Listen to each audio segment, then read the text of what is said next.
স্বামী হোমিওপ্যাথি ওষুধের ব্যবসা করে, তার উপার্জন করা টাকা রুজি খেলে কি আমার গুনাহ হবে? কেন গুনাহ হবে?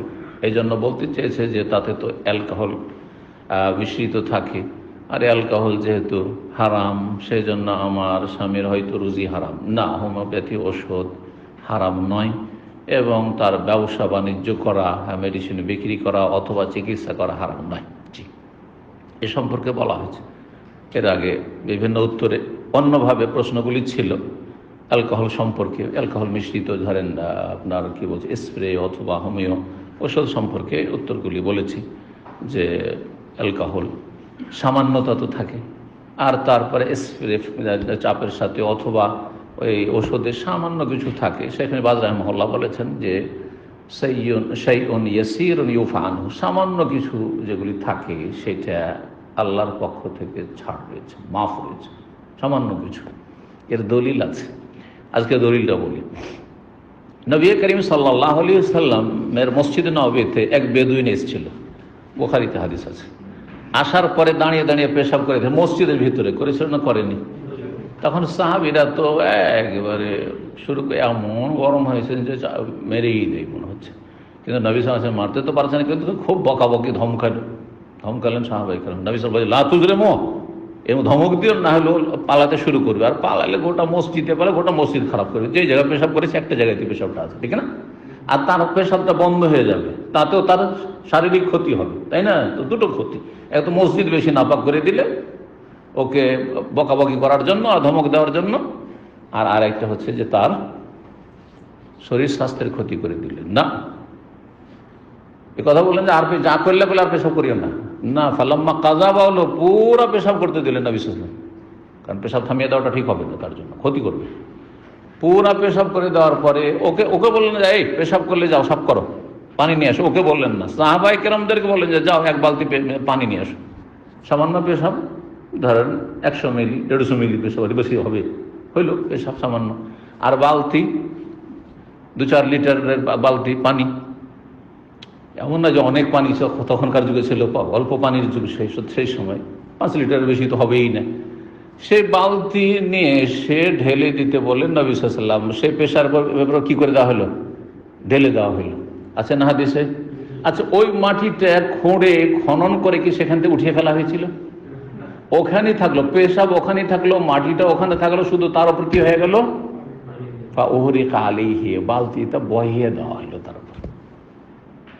এখন প্রশ্ন হচ্ছে, সেখানে পেশাব মিশা নেই পানিতে? পেশাব মিশা আছে না নেই? পেশাব তো মিশা আছে, কিন্তু ওখান থেকে মাটিও খুঁড়ে উঠানো হলো না, আর পানিটাও সেখান থেকে পরিষ্কার করা হলো না। তাহলে কি করে সেই জায়গাটি পাক হয়ে গেল? কি করে পাক হলো? এর উত্তর আছে আপনাদের কাছে? এর উত্তর হচ্ছে, এটা কি ফিকহের ভাষায় বলা হয়েছে, এই হাদিসের ইস্তেমবাদ আত-তাতহীর বিল মুকাসারা, বেশি পাক দিয়ে অল্প নাপাককে পবিত্র করা। বেশি পবিত্র দিয়ে, বেশি পরিমাণ পাক পবিত্র দিয়ে অল্পকে কি করা? অল্প নাপাককে পবিত্র করা। ঠিক, নাপাকি পেশাব ছিল 100 গ্রাম 150 গ্রাম, ঠিক আছে, আর পানি হলো 2-4-5 লিটার, তাতে কি হয়ে গেল? পাক হয়ে গেল, পাক হয়ে গেল। এইরকমই ধরেন এই জায়গায় রক্ত লেগে গেছে, নাপাক কিছু লেগে গেছে এখানে, আমি এইভাবে ধুলাম, গোটা কাপড় ধোয়া কোনো জরুরি না, এই জায়গাটা ধুলাম, তারপরও সামান্য কিছু থেকে যাবে না? সামান্য কিছু থাকবে না? অবশ্যই সামান্য কিছু থাকবে, কিন্তু যতটা না পাকে তার চেয়ে বেশি পানি দিয়ে যেহেতু ধুইলাম, সেজন্য জায়গাটা কি হয়ে গেল? পাক হয়ে গেল। ঠিক ওই রকমই অ্যালকোহল যুক্ত যেসব 5% হয়তো অ্যালকোহল আছে, কিন্তু 95% বা 10% আছে, 90% হচ্ছে আপনার পাক, সুতরাং তাতে কোনো অসুবিধা নেই। জি, সুতরাং রুজি হালাল, এত অসহায় থাকবেন না।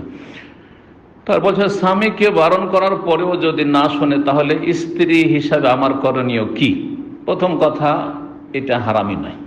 2 নম্বর, যদি অন্য হারাম খায়, স্বামী সুদ খাচ্ছে, স্বামী ঘুষ খাচ্ছে, ঘুষ খাওয়া অভিশাপ, সুদি ব্যাংকে চাকরি করছে, সুদি কারবার করছে, হারাম ব্যবসা করছে, বিড়ি সিগারেটের ব্যবসা করছে, হারাম।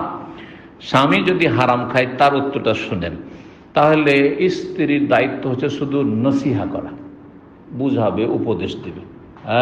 তার সাথে ঝগড়া লাগিয়ে দিবে যখন তখন, আর মারামারি শুরু করে দিবে, বাড়িতে কলহ বিবাদ, তুমি হারাম খাচ্ছ, তোমাকে আমি খেতে দেবো না, হ্যাঁ তোমাকে বাড়িতে শুইতে দেবো না, তো আমি থাকবো না। না না, এই অশান্তি করবেন না, এগুলো বাড়াবাড়ি। এক্ষেত্রে কি স্ত্রীর খোলা তালাক নেওয়ার অনুমতি আছে যদি হারাম হয়? তাহলে যদি হারামও খায়, এটা তো হারাম নাই, যদি হারামও খায় স্বামী, তারপরও খোলা তালাক নেবেন, বিবাহ বন্ধনটা এত সহজ নয়। তালাক নেওয়া জায়েজ একটা জিনিস আলাদা, আর তালাক নেওয়া ফরজ আলাদা। তালাক নেওয়া এখানে ফরজ নাই। কোনো স্বামী অথবা স্ত্রী যদি কাবিরা গুনাহ করে, তো তালাক নেওয়া আর তালাক দেওয়া ফরজ নাই। এটা মাসলা শুনেন, কেউ কিন্তু গুনাহমুক্ত নেই, আছে নাকি? অধিকাংশ লোকেরই কাবিরা গুনাহ আছে। আরে কাবিরা গুনাহ যদি আপনার সুদ খাওয়া, ঘুষ খাওয়া, বেঈমানি করা না থাকে, আর মদ খাওয়া না থাকে, তো আপনার গীবত করা আছে, মিথ্যা কথা বলা আছে, কিছু ডিউটিতে আপনার চোরামি করা স্বভাব আছে, কিছু বেতন আসছে, এরকম অবৈধ আসছে না, কিছু তো আছে। তো কেউ কিন্তু কাবিরা গুনাহ মুক্ত না, ইল্লা মাশাআল্লাহ। আজকালকার জামানায় আমি বলছি, আপনি বুঝেন আর না বুঝেন না, হয়তো মোটা হুঁশ, সেজন্য আপনার গুনাহ সম্পর্কে আপনি বুঝেন না। হুঁশটা যদি ইসলামী হুঁশটা সূক্ষ্ম থাকতো, এলেই ভালো থাকতো, ঠিকই বুঝতে পারছেন আমার এই ভুলটা কাবিরা গুনাহ হয়ে গেল, এটা বুঝছেন না। তো তালাক নেওয়া আর দেওয়াটা এত সহজ নয়। হ্যাঁ, তালাক নেওয়া আর দেওয়া কখন ফরজ? যখন দেখছেন যে আমার ঈমান ইসলাম ঝুঁকিপূর্ণ, অথবা আমার জান, আমার জীবন ঝুঁকিপূর্ণ। দুটো কথা ভালো করে মনে রাখি। যে কোনো স্ত্রী যখন দেখবে যে এই স্বামীর কাছে থাকলে আমার জীবনটা ঝুঁকিপূর্ণ, কখন মেরে দিতে পারে, তালাক নিয়ে নিবে। রোজ থাকিও না, তুমি জান বাঁচাও। তুমি স্বামীকে যদি ভয় লাগে যে কি জানি আমাকে মেরে দিতে পারে, তালাক দিয়ে দেওয়া ফরজ, জান বাঁচাও। আর ঈমান বাঁচা তার আগে। যদি দেখা যায় যে এই বড় শিরক করছি, মাজারি আকীদা রাখে, এ নাস্তিক, বেনামাজি, এক ওয়াক্ত নামাজ পড়ে না, তাহলে ঈমান বাঁচানো ফরজ, তাহলে তার কাছে থাকবে না বা তাকে রাখবে না। হয় নামাজ পড়বে, হয় শিরক ছাড়বে, হয় নাস্তিকতাকে থেকে ফিরে আসবে, আর না হলে তার কাছে থাকা যাবে না। ঈমান রক্ষা করা ফরজ, আর কি করা? জান রক্ষা করা ফরজ। এই দুটো ক্ষেত্রে তালাক দেওয়া উচিত। বোঝা গেছে না? এরকম সতীত্ব স্পষ্ট যদি প্রমাণ থাকে আপনার কাছে যে ব্যভিচারে লিপ্ত, তাহলে সে স্ত্রীও থাকবে না, আর সেই স্বামীর কাছ থেকেও তালাক আপনি নিয়ে নিতে পারেন। যদিও নেওয়া অজেব, ফরজ বলবো না। যদি আপনি বরদাস্ত করে থাকতে পারেন আর তার তওবার আশা করেন, তাহলে বরদাস্ত করবেন, আর না হলে তালাক নিয়ে নেবেন। তালাক নেওয়া কখনো কখনো জায়েজ, কিন্তু ওয়াজিব নয়।